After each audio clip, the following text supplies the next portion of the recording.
Hi, I'm Lisa. Welcome to my glass studio. Today I thought we would talk about stringers and noodles. And noodles are fusible components. Come in a tube, look like this. Stringers look like spaghetti. They come in different colors. Noodles look like linguine. They also come in different colors. And they're a lot of fun to work with. They will give you a really strong linear quality in your artwork that's tiny and delicate and really adds a nice feature to your work, depending upon what it is you're making. So you can either use the stringers straight. Here I've used them straight. Here are the stringers noodles. I use them to I was trying to create something that might look like a tablecloth or a napkin with these strawberries on top. So these are stringers right here. This is a noodle. I overlapped them. And where they overlap, we get this great, color combination, like the yellow and blue next to each other give us sort of a green, which is really pretty. And so here it added was a very fast and easy way to border this project and give it like sort of a sense of backdrop feeling, like a picnic or like a tablecloth or like a napkin or something. These juicy little strawberries on there were really nice. So it was a great way to quickly and easily add pattern, design, and a sense of setting for these strawberries. So it was really fun there. On this project right here, this is a previous video we did a couple of weeks ago. And these are wildflowers. And here I used the stringers to create the greenery, the stems for the flowers. Now here, I used some straight, but I also bent some. You can bend stringers in a candle really easily, which is super fun.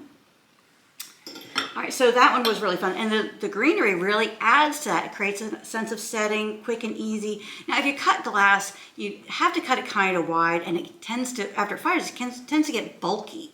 The stringers stay nice and delicate and fine. So that's really fun.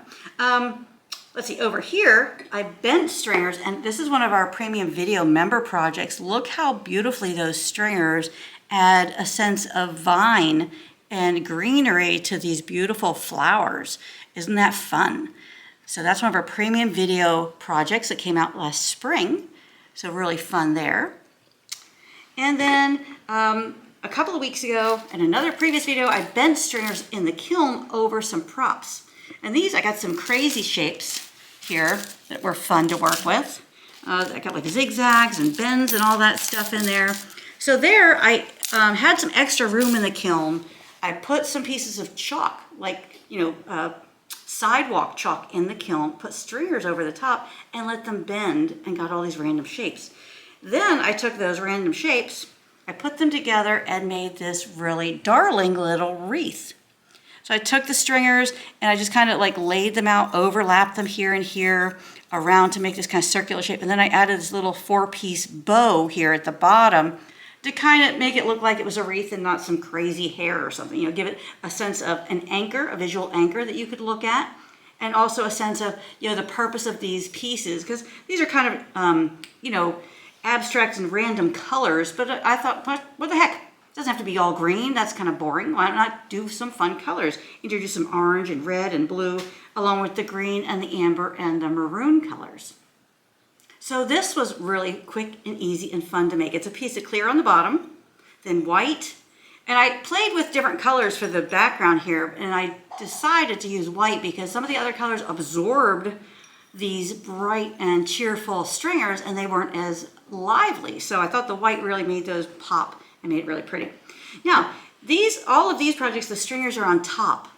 What happens if you put stringers between layers? Wouldn't that be cool? So this project is white on the bottom, then a series of stringers laid out, a grid work of stringers, some are vertical, some are horizontal, and then a clear cap on top. So what happens is where the stringers overlap, it creates a little gap.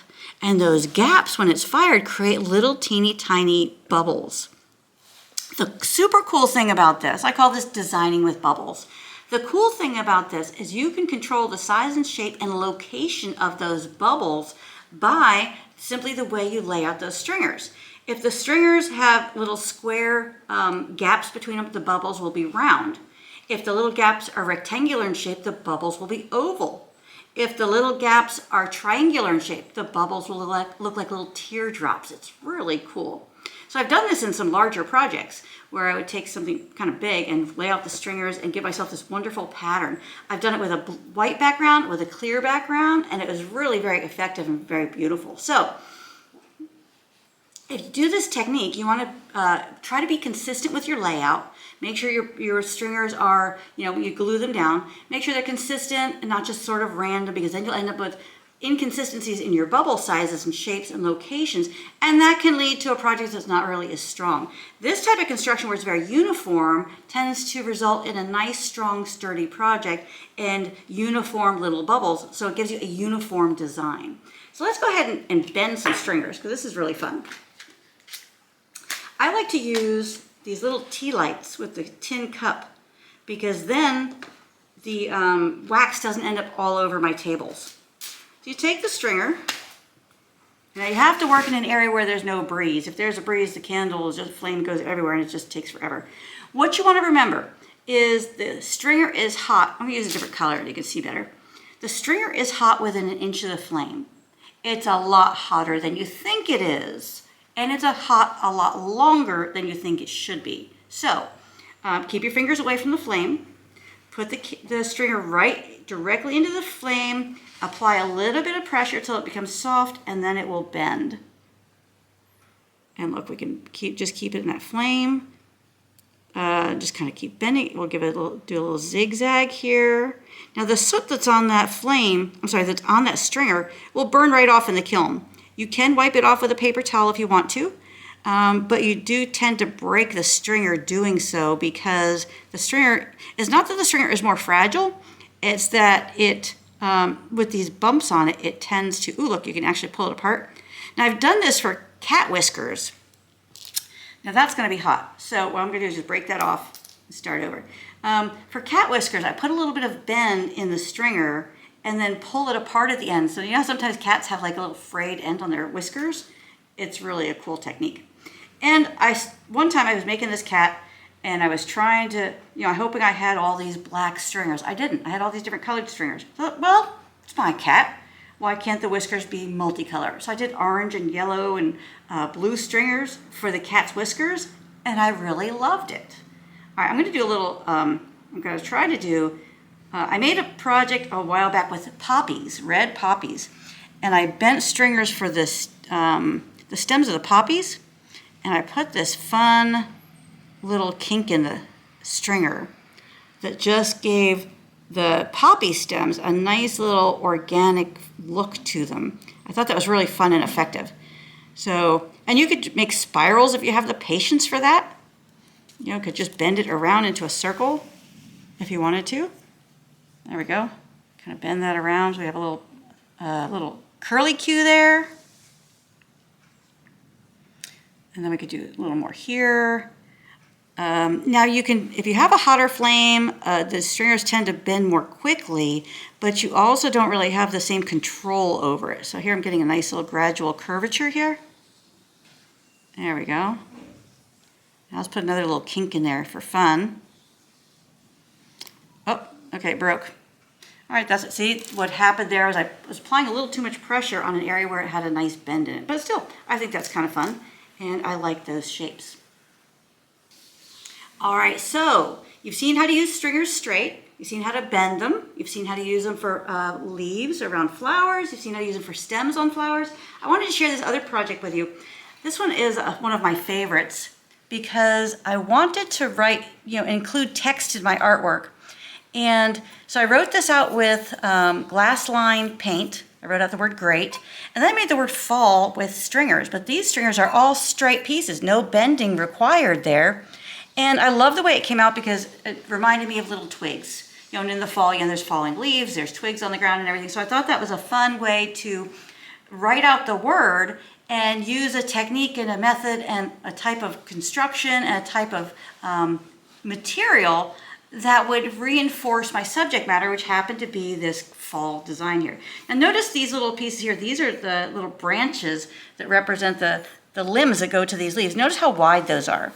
So, and notice how narrow these stringers are. You can really get some really fine line quality with the stringers that you can't get by cutting glass. So that's why the advantage to advantages of using them is you get that great line quality, that great color, and you can get it really fine detail. You can see here I've got nice straight lines. Here, because they're overlapping, they tend to get a little wavy. So if you want really straight, clean lines, then you have them side by side. If you want curvy lines, then you overlap them. I've also made some sinks in the past where I would have all this cast material, these chunky pieces of glass, and at the very last minute I would tuck stringers into the glass between layers, and the stringer would go in straight, but when the glass melts down, it would create sort of steps in the stringer, which was really cool technique. So you don't necessarily have to just use them on top. You don't necessarily have to use them between. You can also use them in your cast pieces where you tuck them in at different angles and different directions, and then they bend themselves during the process of the firing, which is really exciting. Thanks for joining me. I hope you enjoyed learning about using stringers. I hope maybe you get to use some in the future. They're a lot of fun. You don't need a lot, but they're a nice little addition to your studio, nice addition material for you to have on hand to work with. And like I said, you can do a whole variety of different things with them and add that linear quality to your artwork and maybe a little curvature to it that's fine and delicate and adds a nice look and adds more dimension to your pieces, which is really cool. Now you can also tack fuse them on, and then you get wonderful texture out of them. These are all full fused. Actually, this one's tack fused. There's some wonderful texture here that reflects the light beautifully. So a lot of opportunity and ways that you can use stringers and noodles to augment your artwork. So thanks for joining me. I appreciate it. If you're not already a YouTube subscriber, subscribe, follow, like, comment, share. We love it when you do that. We get notified of that every week, and it just warms our heart that you guys are out there enjoying what we're putting out for you. It encourages us to be here, and creating these videos for you and topics that we think are of interest to you that bring you a value. So that's why we're out here, is for you. Consider becoming a premium video member. We'd love to have you. We have new courses coming out all the time. The courses are full-length video instruction, full-size printable pattern ebook with patterns, color images, firing guides, everything you need to make those beautiful projects. So become a premium video member. We would love to have you. And until next time, happy fusing.